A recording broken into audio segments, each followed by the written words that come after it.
Right. మల్లి యాదవ్ గారు అంటే ఇంజనీర్లు చెప్పారు, ఎక్స్పర్ట్ కమిటీ చెప్పింది అని కమిషన్ ముందు చెప్పామని చెప్తారు. అసలు ఎంతవరకు నిలబడతాయంటారు అవి కమిషన్ ముందు? ఇప్పుడు మన దేశంలో చాలా కమిషన్లు, జ్యుడిషియల్ ఎంక్వైరీలు, న్యాయస్థానాల్లో పోరాటాలు ఇవన్నీ జరిగినాయి. దాని జడ్జిమెంట్ ఎప్పుడు వచ్చింది ఏంది అనేది మనం చూసినాం. 50 లక్షల రూపాయలతోని దొరికిన రేవంత్ రెడ్డి గారు 10 సంవత్సరాలు అవుతుంది, ఇవాళ వరకు ఏం కాలేదు. ఇటువంటివన్నీ మనకు న్యాయ వ్యవస్థలోనే కొంత అపనమ్మకం ఏర్పడే పరిస్థితి వచ్చింది. కానీ మేమేమంటున్నాం అంటే వాస్తవాల్ని కూడా వక్రీకరించి ఈరోజు చెడు ప్రచారం చేస్తున్న క్రమంలో వాస్తవాలు ఏంటో ఈరోజు ప్రజలకు చెప్పే ఒక అవకాశం వచ్చింది. ఎందుకంటే మొన్నటి వరకు రాజకీయ కక్షతోని, రాజకీయ దుర్దతోని మాట్లాడిన వీళ్ళకి సమాధానం చెప్పాల్సిన అవసరం ఏముందిలే అని చెప్పేసి మేము మౌనం వహించినాం. కానీ ఈరోజు కమిషన్ పేరు మీద అధికారికంగా నేను నిర్వహిస్తున్న ఈ కమిషన్ ముందు కాళేశ్వరం ప్రాజెక్ట్ ఏంది, వాస్తవాలు ఏంది, ఇవన్నీ కూడా బహిర్గతం చేయడంతో పాటు ప్రపంచానికి, యావత్ తెలంగాణ రైతాంగానికి తెలిసే విధంగా ఒక సదవకాశం వచ్చింది. దీన్ని వాళ్ళు ఏదో చిత్రీకరించి, వక్రీకరించి, బద్నాం లేపి, బురద జల్లే ప్రయత్నం చేస్తున్నారు. కానీ ముమ్మాటికి ప్రజలు నమ్మే పరిస్థితి లేరు. ఎందుకంటే 2014 ఎన్నికల కంటే ముందు బీఆర్ఎస్ ప్రభుత్వం అధికారంలో రావడానికంటే ముందు తెలంగాణ పరిస్థితి ఏంది, తెలంగాణ జిల్లాలలో రైతాంగం పనులు చేసుకోవాలంటే, వ్యవసాయం చేసుకోవాలంటే ఎటువంటి ఇబ్బందులు ఉన్నాయి. 2014 అయిన తర్వాత ప్రాజెక్టులు రావడంతో ఈ రోజు రైతాంగం ఎట్లా సస్యశ్యామల ఈ తెలంగాణ చేసుకుంది అనేది ఈ వ్యత్యాసం 10 సంవత్సరాలలో ప్రజలే ప్రత్యక్షంగా చూసారు. కాబట్టి వీళ్ళు ఎన్ని రకాలుగా వక్రీకరించి ఈ రోజు రైతాంగాన్ని ఇబ్బంది పెట్టి నీళ్లు ఇవ్వకుండా కేసీఆర్ గారి మీద బురద జల్లటానికి ప్రయత్నం చేసినా అది ఎన్నో రోజులు నిలబడదు అనేది ముమ్మాటికి వాస్తవం. ఇప్పుడు రేపు కేసీఆర్ గారు ప్రధానంగా ఇప్పుడు రేపు ఎలా సన్నద్ధమవుతారు అనుకోవాలి? ఇప్పుడు ఆల్రెడీ బీఆర్ఎస్ శ్రేణులు సిద్ధం చేస్తారని చెప్తున్నారు. ఏంటి, ఎంతమంది రాబోతున్నారు? మీ పాత్ర ఎంతవరకు ఉంది? అంటే ప్రత్యక్షంగా రమ్మనమని ఎవరు చెప్పకపోయినా కేసీఆర్ గారు బయటకు వస్తున్నారు అంటే తప్పకుండా మద్దతుగా సంఘీభావంగా వస్తారు కదా, అభిమానులు వస్తారు. అయితే ఈ రోజు దాని గురించి ప్రత్యేకంగా వారు ప్రిపేర్ కూడా కావాల్సిన అవసరం లేదు. ఎందుకంటే వారి కన్సైగళ్లలోనే, వారి పర్యవేక్షణలోనే, వారి సమన్వయంతోనే ఈ ప్రాజెక్టు పూర్తయింది. కాబట్టి ఇంచుంచు ప్రతి దాని మీద వారికి సంపూర్ణమైన అవగాహన ఉన్నది. కాబట్టి డెఫినెట్ గా కమిషన్ వాళ్లకు ఉన్న అనుమానాలు ఏవైతే ఉన్నాయో అవన్నీ నివృత్తి కావడానికి ఇది ఒక అవకాశం. అంటే హరీష్ రావు గారు విచారణ అయిన తర్వాత పదే పదే భేటీ కావటం, చాలాసేపు ఇద్దరు కూర్చొని మాట్లాడుకోవటం, అంటే దీని గురించే చర్చ జరిగింది. మొత్తం అంతా కూడా ఏం జరిగింది, అసలు ఏమైంది, ఏమడిగారు? డెఫినెట్ గా నీటిపారుదల శాఖ మంత్రిగా ఆ రోజు బాధ్యత నిర్వహించారు. వీరు ముఖ్యమంత్రిగా ఆ రోజు ఈ ప్రాజెక్టుని చేపట్టిరు. ఏమైనా చిన్నవి మొన్నవి సర్దుబాటుతో పాటు సమన్వయం చేసుకొని మాట్లాడాల్సిన బాధ్యత అయితే ఉంటుంది, మాట్లాడతారు. దాంట్లో డిస్కస్ చేయడంలో తప్పేం లేదు కదా.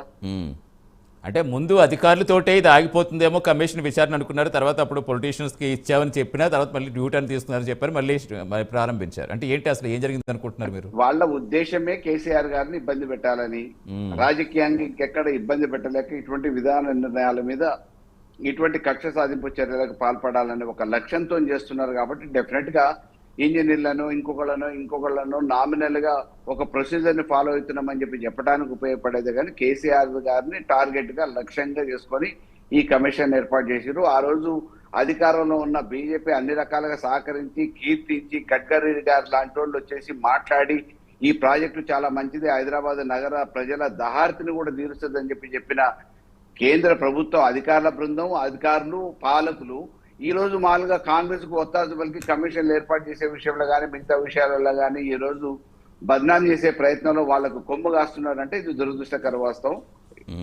ఏది ఎన్ని రకాల ప్రయత్నాలు చేసినా వాస్తవం అనేది ఎన్నో రోజులు దాచిపెట్టలేరు, దాన్ని ఎన్నో రోజులు కప్పి ఉంచలేరు. అంటే ఇప్పుడు విచారణ మీరు ఇప్పుడు కేసీఆర్ గారితో విచారణ, కేసీఆర్ గారిని విచారించడంతో ఆగిపోతుంది అనుకుంటారు. ఎందుకంటే ఇప్పుడు అప్పుడు ఉపసంఘం ఎవరైతే మంత్రులకు ఉపసంఘం చైర్మన్లుగా ఉన్నారో 3 సభ్యులు ఉన్నారో, హరీష్ రావు గారు ఎలాగో బీఆర్ఎస్లో కీలక నేత, బీజేపీలోకి వెళ్ళినా ఈటల రాజేంద్ర గారు ఒకటి చెప్పారు. ఇప్పుడు తుమ్మల గారు అప్పుడు సభ్యులు కూడా, తుమ్మల గారు ఏమో కాదు అప్పుడు అసలు ఏం జరగలేదని ఆయన చెప్తున్నారు. మళ్ళీ ఏమన్నా పొడిగించే అవకాశం ఉందనుకోవాలా? అంటే వాళ్ళకి రాజకీయంగా ఏ రకంగా లబ్ధి చేకూరుతుంది అనుకుంటే ఆ రకంగా దాన్ని లాక్కుపోయే ప్రయత్నం చేస్తారు. ఏది ఏమైనా అతి త్వరలో ఈ ప్రాజెక్టుకి సంబంధించి ఇప్పుడు కమిషన్ కూడా అయిపోయింది కాబట్టి వాళ్ళు ఇచ్చిన ఎన్డీఎస్ఏ రిపోర్టు ప్రకారమే పిల్లలని రిపేర్ చేపించేసి ప్రజలకు ముందైతే నీళ్లు ఇవ్వండి, ఆ తర్వాత మీరు ఏదైనా రాజకీయ కక్ష సాధింపులు చర్యలు చేపడితే దానికి కూడా సిద్ధమనేది మా పార్టీ తరఫున చెప్తా ఉన్నాం. ఎందుకంటే మీరు కక్ష తీర్చుకోవాలనుకుంటే ఆ రోజు జైలుకు పంపించారు కాబట్టి, నేను పట్టుబడి దొంగను కాబట్టి జైలుకు పంపించారు కాబట్టి ఈ రోజు దానికి రివెంజ్ గా నేనేదో చేద్దాము, అధికారం నా చేతిలో ఉందనే ఒక ఆలోచనతో రేవంత్ రెడ్డి గారు సర్కారు, రేవంత్ రెడ్డి గారు పనిచేస్తున్నారు. ఇది కక్ష సాధింపు చర్యలు అనేది మంచి పద్ధతి కాదు. చేసిన పని ఏంటిది అనేది చూడాలి. దీనివల్ల ఎంతవరకు లబ్ధి జరిగింది, తెలంగాణకు ఎంతవరకు మేలు జరిగింది, న్యాయం జరిగింది అనేది ఆలోచించాలి. కానీ కక్ష సాధింపు చర్యలు చేపట్టడానికి అధికారాన్ని ఉపయోగించుకొని వీళ్ళని అడ్డం పెట్టుకొని ఏదో బురద జల్లే ప్రయత్నం చేయడం అనేది ఇది మంచిది కాదు, మంచి సాంప్రదాయం కాదు భవిష్యత్తు కూడా. రైట్. సునీత్ గారు మీరేం చెప్తారు, ఫైనల్గా ఏం చెప్తారంటే ఇప్పుడు 2007లో మనం ఇందాక చెప్పుకున్నట్టుగా 3 చోట్ల కాంగ్రెస్ అధికారంలో ఉన్నప్పటికీ అప్పుడు సమస్య కొలిక్కి రాలేదు. బట్ ఇప్పుడు వీళ్ళు చేపట్టిన తర్వాత బీజేపీ కేంద్రంలో అధికారంలో ఉంది. సో అంటే అన్ని అనుమతులు బీజేపీకి తెలియకుండా ఇంత అవినీతి ఎలా జరుగుతుంది, అవినీతి జరిగిందని చెప్తున్నారు. ఇప్పుడు బీజేపీ అంతా మానిటరింగ్ చేస్తుంది కదా అనేది కూడా ఒక వాదన. ఇప్పుడు రాష్ట్ర బాగు కోసం, రాష్ట్ర డెవలప్మెంట్ కోసం ఏదైతే నిధులు వెనుకబడిన ప్రాంతము అని మనం కొట్లాడి తెలంగాణ ఏదైతే తెచ్చుకున్నామో, ఈ రాష్ట్ర అవసరాల కోసము, ఈ రాష్ట్ర ప్రయోజనాల కోసం కేంద్ర ప్రభుత్వం రాష్ట్రంలో రాష్ట్ర ప్రభుత్వం కడుతున్న ప్రాజెక్టుకు సహకరించింది. ఏ విధంగా? పర్యావరణ అనుమతులు ఇవ్వడం కానివ్వండి, పక్క రాష్ట్రంతో మాట్లాడించడం కానివ్వండి, ఆ రాష్ట్రానికి ఈ రాష్ట్రానికి మధ్యలో ఒక మధ్యవర్తిగా ఉండి ఈ ప్రాజెక్టు కట్టడానికి మేము సహకరించినాం. కానీ అవినీతి చేయమని కాదు కదా. అవినీతి చేయమని ఎవరైనా సహకరిస్తుందండి కేంద్ర ప్రభుత్వం రాష్ట్ర ప్రభుత్వానికి? డ్యామ్ కట్టుకోండి, ప్రజలకు నీళ్ళు ఇవ్వండి, ప్రజలకు పంట పండించుకోవడానికి నీళ్ళు ఇవ్వండి. వీళ్ళు డిపిఆర్ ఏ విధంగా రిపోర్ట్ చేసిండ్రో ఆ డిపిఆర్ ప్రకారంగా ఇచ్చిండ్రు. కానీ అక్కడ ఏది ఆ విధంగా లేదు. మనకు ఏదైతే ఎన్డిఎస్ఏ మనకు ఇచ్చిన రిపోర్ట్ ప్రకారము ప్లానింగ్ లో, డిజైన్ లో, క్వాలిటీ కంట్రోల్ లో, ఆపరేషన్ మెయింటెనెన్స్ లో ఏ ఒక్కటి కూడా కరెక్ట్ గా లేదు అని అభిప్రాయపడ్డది మనకు అది తెలిసిన విషయమే. బ్యారేజ్ పునాది కింద కూడా ఇసుక కొట్టుకపోయింది. ఎందుకు కొట్టుకపోయింది అంటే ఫౌండేషన్ లో ఉపయోగించిన ఇసుక గాని, సిమెంట్ గాని, అక్కడ వేసిన మెటీరియల్ గాని కూడా కరెక్ట్ గా లేదు, అది పటిష్టంగా లేదు కాబట్టి కొట్టుకపోయిందని మనకు డ్యామ్ సేఫ్టీ అథారిటీ చెప్పినప్పుడు మీరు సహకరించారు, మీరు ఆ రోజు అన్ని అనుమతులు ఇచ్చారు, మీరు ఈ రోజు అవినీతి అయిందని అంటున్నారు. ఇక్కడ పెట్టిన మోటార్లకు కూడా సార్ ఏ విధంగా పాత మోటార్లు కొన్నారు, ₹2, ₹50, 100 రూపాయలకి ఎట్లా కొన్నారు, ఇవన్నీ బయటకు వచ్చినాయి. మనకు అవన్నీ మనం మాట్లాడినాం, చాలా సార్లు డిబేట్లలో మాట్లాడినాం, చూసినాము. అక్కడ ఎక్కడ అవినీతి జరిగింది, ఎందుకు జరిగింది, అసలు ఇక్కడ ఎక్కడ తప్పిదం జరిగింది, ఇంజనీర్ల మీద వీళ్ళు నెట్టుకుంటున్నారు, వీళ్ళ మీదనేమో ఇంజనీర్లు నెడుతున్నారు. ఈ కమిషన్ అనేది ఖచ్చితంగా తేల్చాలి. ఇక్కడ దోషులు ఎవరు, ఇక్కడ ప్రజాధనం ఏ విధంగా దుర్వినియోగం చేయబడ్డదో ఖచ్చితంగా తేల్చాలి కాంగ్రెస్ ప్రభుత్వము. కొంతమంది మంత్రులను పక్కన పెట్టి కొంతమందిని పిలవడం ఎందుకు? ఆ కమిషన్ ఏదైతే కమిటీ ఉందో ఆ రోజు వేసిన కమిటీ, ఇరిగేషన్ కమిటీ ఒకటి వేసింది కాళేశ్వరం కోసం కదా, దాంట్లో ఉన్న 3 మంత్రులను కూడా పిలుచుంటే బాగుండేది. ఒక దగ్గర కూర్చోబెట్టి మాట్లాడుంటే సరిపోయేది. ఒకరిని పక్కకు పెట్టి మిగతా వాళ్ళని పిలవడం అనే కానీ మనకు అక్కడ ఏదో దురుద్దేశం కనబడుతుంది. అందుకే మేము యాజ్ ఏ బీజేపీగా మీ కేంద్ర ప్రభుత్వంలో ఇక్కడ అవినీతి జరిగింది అనేది మనకు కొట్టొచ్చినట్టు మోటార్ల కొనుగోలు దగ్గర నుంచి ఇక్కడ ఏదైతే డ్యామ్ సేఫ్టీ అథారిటీ ఇచ్చిన రిపోర్ట్ కాంచి మనం ఏది చూసుకున్నా అక్కడ అవినీతి కనిపిస్తున్నది కాబట్టి మేము గట్టిగా సిబిఐని అడుగుతున్నాం. సిబిఐకి ఇవ్వండి, మేము తేల్చేస్తాం అసలు ఎక్కడ అవినీతి జరిగింది. ఇంజనీర్లు చేసినారా, ఇక్కడ ప్రభుత్వం చేసిందా, ఎక్కడ ఎందుకు ఇవ్వట్లేదు అంటారు? కాంగ్రెస్ కూడా అంత గట్టి పట్టుదలకున్నప్పుడు ఎందుకు ఇవ్వలేకపోతుంది అనుకో.